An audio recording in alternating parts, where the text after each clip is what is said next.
के पूर्व राष्ट्रीय अध्यक्ष राहुल गांधी के जन्मदिन के मौके पर हरियाणा कांग्रेस की ओर से प्रदेश भर में विभिन्न जन कल्याणकारी और सामाजिक कार्यक्रमों की शुरुआत की गई है। इसी कड़ी में चरखी दादरी पहुंचे हरियाणा कांग्रेस के प्रदेश अध्यक्ष राव नरेंद्र सिंह और सह प्रभारी जितेंद्र बघेल ने संयुक्त रूप से एक भव्य रक्तदान शिविर का शुभारंभ किया। रिपोर्ट देखिए।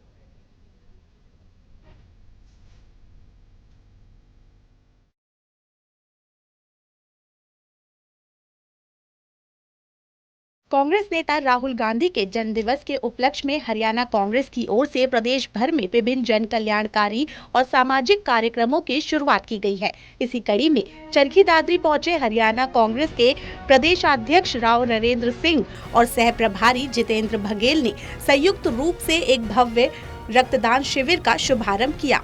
प्रेस वार्ता के दौरान राव नरेंद्र सिंह ने वोटर लिस्ट के पुनरीक्षण और सत्यापन यानी एसआईआर प्रक्रिया पर विशेष बल दिया। उन्होंने कहा कि कांग्रेस पार्टी इस प्रक्रिया को पूरे हरियाणा में बेहद गंभीरता से ले रही है। उन्होंने आरोप लगाया कि कुछ राजनीतिक दल अपने फायदे के लिए मतदाता सूचियों में हेरफेर करने की कोशिश कर सकते हैं, जिसे कांग्रेस किसी भी कीमत पर सफल नहीं होने देगी। कांग्रेस पार्टी ने पूरे प्रदेश में वरिष्ठ नेताओं की एक विशेष समिति गठित की है, जिनकी जिम्मेदारी हर जिले में एसआईआर प्रक्रिया की निगरानी करना है। हमने प्रत्येक विधानसभा क्षेत्र में BLA 1 और हर पोलिंग बूथ पर BLA 2 की नियुक्तियां की हैं। कांग्रेस इन कार्यकर्ताओं को विशेष ट्रेनिंग दे रही है। वहीं कहा कि जाति, धर्म या राजनीतिक प्रभाव के आधार पर किसी भी वैध मतदाता का नाम नहीं काटा जाए और न ही कोई फर्जी नाम जोड़ा जाए। उन्होंने साफ किया कि अगर कोई भी धांधली पाई गई तो कांग्रेस कार्यकर्ता सड़कों पर उतरकर पुरजोर विरोध करेंगे।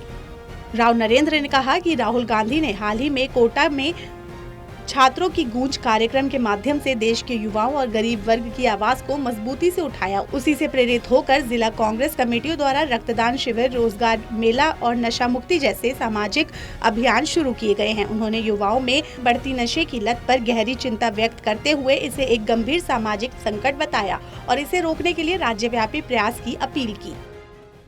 जिस तरह से कल कोटा में उन्होंने छात्रों की गूंज के नाम से जो कार्यक्रम चलाया, जो गरीब की और एक नौजवान की आवाज़ को जो उठाया, जिस तरह से नीट पेपर या शिक्षा के अंदर जो घपले हो रहे हैं 12 सालों के अंदर, उस सब बातों को लेकर के राहुल जी ने जो शुरुआत की है, उसके लिए उपलक्ष्य में और उनका जन्मदिन के उपलक्ष्य में आज ये जिला कांग्रेस ने कार्यक्रम शुरू किया है रक्तदान का, रोजगार मेला और ख़ास में एक बहुत ही उत्तम कार्य है नशा मुक्ति का, जो न केवल दादरी में अपितु मैं कहता हूँ पूरे प्रदेश में और देश में चलना चाहिए।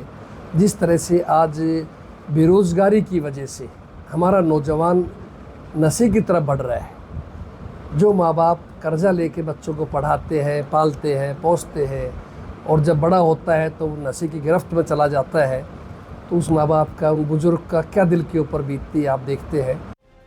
कांग्रेस अध्यक्ष राव नरेंद्र सिंह ने कहा कि पिछले 12 सालों में देश की शिक्षा प्रणाली में बड़े घोटाले हुए हैं। नीट जैसी परीक्षाओं के पेपर लीक होने से देश के करोड़ों होनहार युवाओं का भविष्य अंधकार में चला गया है। एक तरफ प्रदेश में अपराध और अत्याचार बढ़ रहे हैं, कानून व्यवस्था पूरी तरह से ध्वस्त हो चुकी है और दूसरी तरफ सरकार 30 सितंबर तक सभी तरह के धरनों और प्रदर्शनों पर रोक लगा रही है। ये सीधे तौर पर लोकतंत्र में जनता की आवाज को दबाने का तानाशाही प्रयास है। राव नरेंद्र ने Baba Saheb doctor Bhimrao Ambedkar digital library का नाम बदलकर अटल लाइब्रेरी किए जाने के फैसले की भी कड़ी निंदा की। उन्होंने स्पष्ट किया कि कांग्रेस पूर्व प्रधानमंत्री अटल बिहारी वाजपेयी का पूरा सम्मान करती है, लेकिन बाबा साहेब का नाम हटाना देश के दलितों, पिछड़ों और संविधान का अपमान है। सरकार को ऐसे जन विरोधी और बांटने वाले फैसलों से पीछे हटना चाहिए। जो बाबा साहब भीमराव अंबेडकर जी के नाम से, जो न केवल एक संविधान निर्माता थे अपितु इस देश के गरीब की, दलित की, पिछड़ों की एक आवाज़ थे, उनके नाम से जो लाइब्रेरी बनी हुई है, उस लाइब्रेरी का नाम बदल के अटल लाइब्रेरी रखा जाए। हम अटल जी का सम्मान करते हैं, देश के प्रधानमंत्री रहे हैं, भारत रत्न रहे, लेकिन हम चाहते हैं भारतीय जनता पार्टी 12 साल में कोई उपलब्धि हो, अच्छा काम किया हो तो अटल जी के नाम से करें, हमें कोई दिक्कत नहीं है, लेकिन बाबा साहब का नाम नहीं बदलना चाहिए। बहरहाल इस दौरान राव नरेंद्र ने जहां राहुल गांधी के जनहितैषी संघर्षों की सराहना की, वहीं आगामी चुनाव के मद्देनजर चलाए जा रहे एसआईआर अभियान को लेकर सरकार और प्रशासन की कड़ी निंदा की। चरखी दादरी से टोटल टीवी के लिए प्रदीप साहू की रिपोर्ट।